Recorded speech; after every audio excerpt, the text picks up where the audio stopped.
Hello, welcome to video 3 on sources of finance. In this video, we will continue to look at the external sources of finance available to the organisation. This video will now commence where we left off in video 2, looking at venture capital, also known as private equity. Venture capital can be a medium or a long-term source of finance. Venture capitalist is where an institutional investor invests in a company in the form of shares or debentures. It's provided to small and medium-sized firms who want to grow but do not have the access to the stock markets. So the stock markets is where our large companies are listed, so such as Glanbia, Diageo, Paddy Power, any of those guys, all listed on the stock market. Firms must have good growth potential and committed to management to secure the investment. There's a wide range available in the market, and venture capitalists usually take a particular interest in the businesses. They may wish to become a member of the board of directors.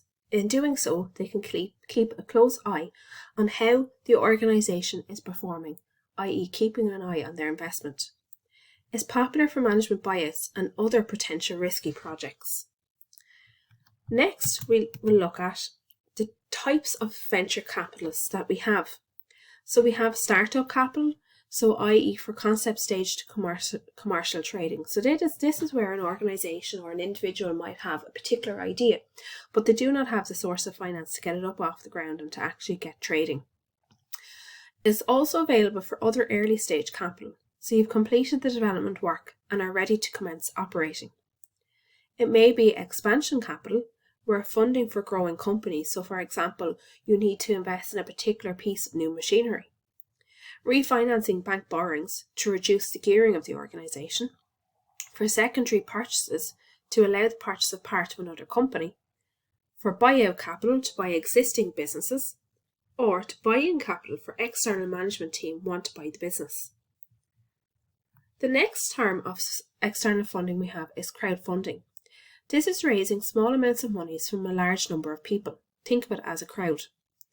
Typically done through an online platform allowing the fundraiser to set up a public campaign for accepting donations. The campaign will advertise details such as the nature of the project or venture, the amount of monies the company is hoping to raise, and the campaign fundraising deadline. People can donate a specific amount through a fundraising campaign website and often receive some sort of acknowledgement or reward in return of their donation. The next source of finance we have is business angels, for example, Dragon's Den or The Apprentice. This is a medium-term source of finance. It's very similar to venture capitalists, but there's more of a personal capacity. It tends to fill the equity gap, so the gap that you might have in the equity in order to get the business off the ground.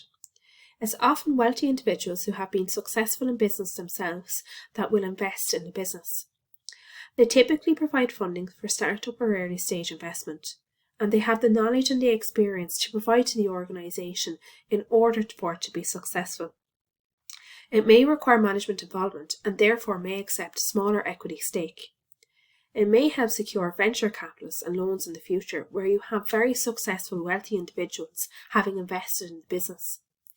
Business angels typically invest in businesses that have the potential to be successful and innovative and to achieve significant profits or growth over the next 3 to 5 years, need the finance to achieve their business aims, have an innovative or unique prospect which distinguishes from competitors, and it could be helpful for external expertise.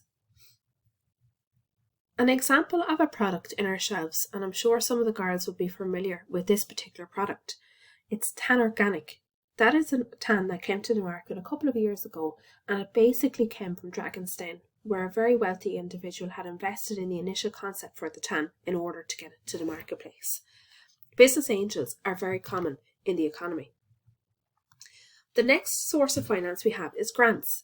This may be more easily available, but it does require detailed financial projections. It's given to the business for both capital and revenue purposes. Capital is where they might be investing in a particular piece of machinery, or for revenue purposes where it's to cover particular expenses, for example. Finance may be repayable and subject to certain conditions. It may require procedures, forms, and can be difficult to obtain. Examples of organisations offering grants include the Local Enterprise Board or the EU. Again, for the grants, it is normally for a particular purpose. And however, there is detailed financial projections required, and it often requires detailed reporting in order for management to demonstrate how they actually did use the funds that they received. Another term of medium sources of finance is a term loan, and we discussed that during the short-term sources of finance in our earlier videos. Now let's take a look at long-term sources of finance. Remember, long-term sources of finance are finance available but must be repaid in a period more than 5 years. Sources of finance include ordinary shares, preference shares, term loans, debenture bonds, including normal, vanilla, deep discounted bonds and convertible bonds, and sale and leaseback. Let's take a look at each of these in turn. The risk and return characteristics of long-term sources of finance are: the higher the risk, the higher the return. So i.e., if the individual providing the source of finance is providing a longer term source of finance, they will want a greater return as a result of the risk that they're taking. So there's types of companies and their shares, okay? So you have two primary types of organisations, private and public. For the private organisation, so for example, an organisation that's privately owned maybe by a small number of individuals, those shares are not traded to the public. If they go to the market to raise financing by selling shares, this is known as an initial public offering. The second type of business structure we can have is public, and this is where the shares are actively traded. It's on a main listing, i.e. for large companies, or it can be on a secondary listing for smaller companies. There's two types of shares that exist: ordinary shares and preference shares. We have spoke about these briefly throughout the course of the last number of weeks. Ordinary shares is the backbone of the financial structure of the business. It's usually a non-redeemable source of finance. Shares may have a nominal value and a market value. So the nominal value might be in the accounts that each share is worth €1. However, the market value of those shares might be €2. Shares carry voting rights, but it may be of little practical use. There's a maximum limit of number of shares that an organisation can issue. The number of shares that an organisation can issue is often determined by the company's articles.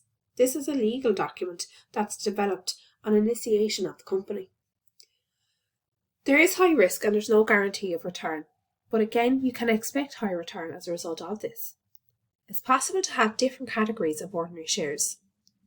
If a business was to go into receivership, or they were to become bankrupt or not liquid anymore, and the winding up of the company, the ordinary shareholders are paid after lenders, creditors, and preference shareholders. So as a result of this, they are at the bottom of the pecking order.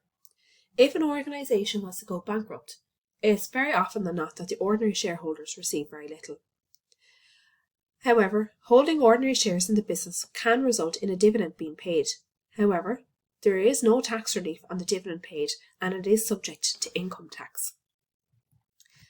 The other type of preference shares that we have, the other type of shares we have is preference shares. And like the ordinary shares, they tend to have a nominal value and a market value.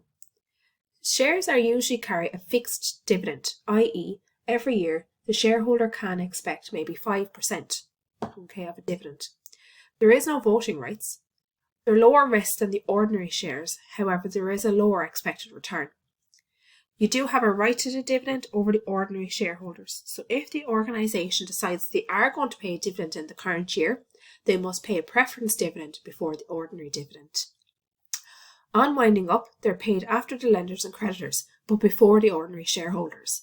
So the preference shareholders actually have a better chance of getting money out of the organisation should they go bankrupt when compared to the ordinary shareholders. It can be viewed as similar to a long-term loan, and there's no tax relief on the dividends paid, similar to the ordinary shareholders. The next source of finance we have is the term loan. For term loans in the long term, there's typically security or collateral required. So i.e. the deeds of the property or the building may be actually vouched towards or given as security towards the loan. It may also impose restrictive loan covenants and information obligations. So i.e.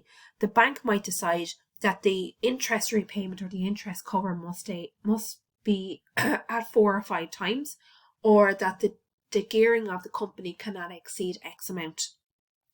Typically, with the term loan, there is information obligations where the institution or the organisation must provide financial accounts to the organisation on a regular basis. There is a repayment schedule, and it may be interest-based, bonds, or principal and interest rates similar to your mortgage. It's usually granted for a specific reason, so i.e. it might be the purchasing of a new building or the purchasing of a new organisation. It may be able to negotiate terms in the repayment schedule. The interest tends to be fixed or variable. So again, fixed, you know exactly the interest rate you're going to be paying, or variable, where it fluctuates in line with the market. Interest is payable on the outstanding balance. There may be an arrangement fee, and similar to before, borrowers are categorised from AAA to D. AAA is a very high credit rating. We will now conclude this video here.